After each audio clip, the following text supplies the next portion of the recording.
everybody. So today is Saturday. That means it's time for our Jane Austen month. And this one is an unusual one for many reasons. First, it's audio only because I'm traveling this week and so I don't have my studio, my normal place to record. And so I'm trying something different this week. And you have to let me know what you think.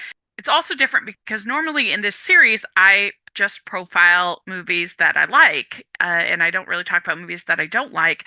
But since we're covering all the Jane Austen films, it seemed appropriate to talk about the 2022 Persuasion and why I think it failed so kind of spectacularly, what the problems were. If you've been following my Jane Austen month content here, you know I am not a traditionalist when it comes to adaptations. I am pretty forgiving, actually, of different takes on stories. I even liked the Pride and Prejudice and Zombies. I have liked most of the modern adaptations. I did a Defense of Modern Persuasion with Alicia Witt. I enjoyed that. So I am by no means a stickler that it has to be exactly the same as the book. But the problem with Persuasion 2022 is not only does it vary completely from the book, has almost nothing the same, is that it doesn't replace that content from the book with something that's satisfying or that makes sense. And so it just ends up being very, very frustrating. Well, so let's talk about it. So this, like I said, was released in 2022 and it was directed by Carrie Cracknell.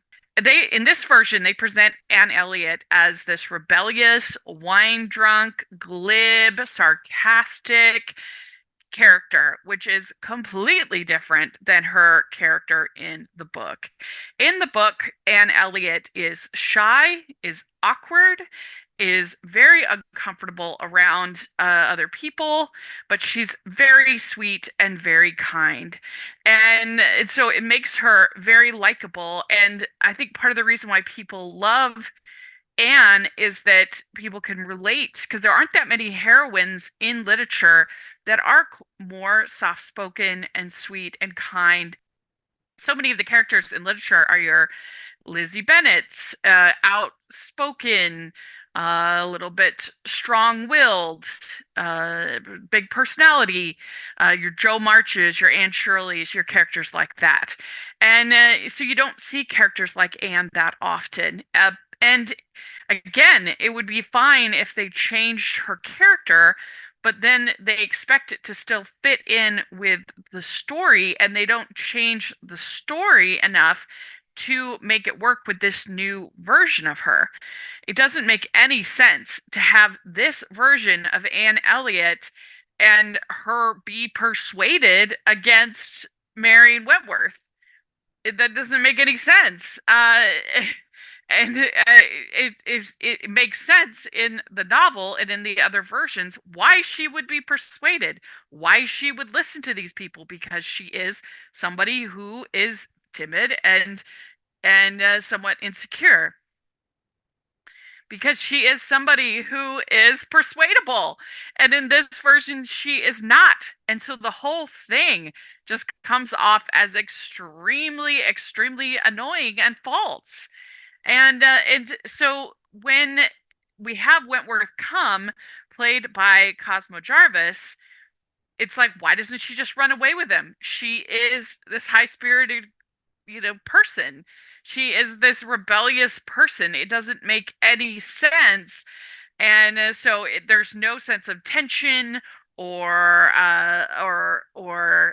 there's no sense of tension or nerves of what's going to happen between them, because there's never any doubt of what she's going to do, because she is this rebellious, sassy person.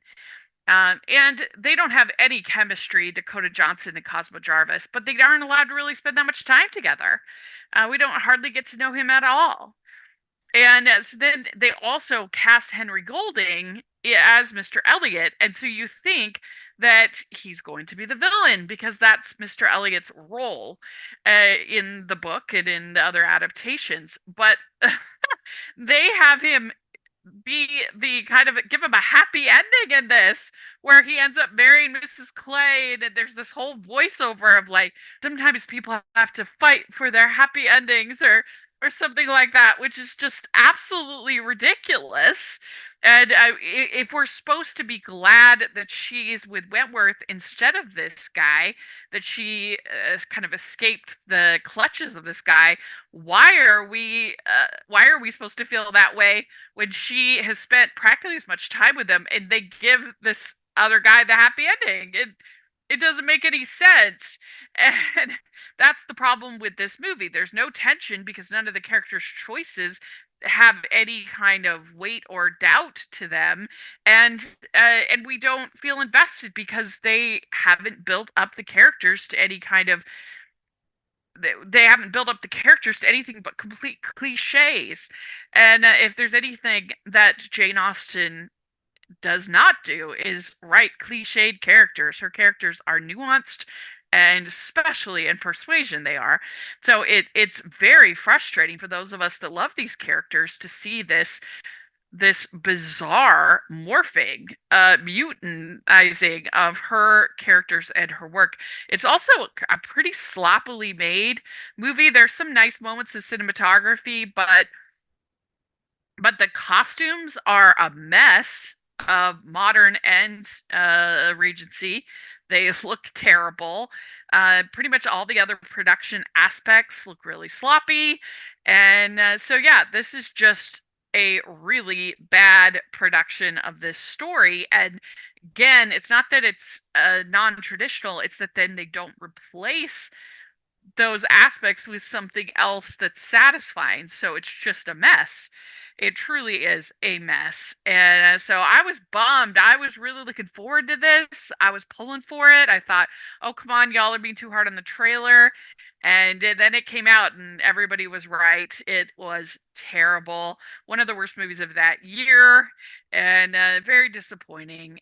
All the attempts to break the fourth wall were really annoying, and it just did not work as this version of Anne Elliot and Persuasion. It wasn't Persuasion. It was like some kind of morphed version of Pride and Prejudice, but not even that, because we did not get to know Wentworth in this even close to as well as we need to get to know Darcy. So this is just weak. It is very, very, very bad.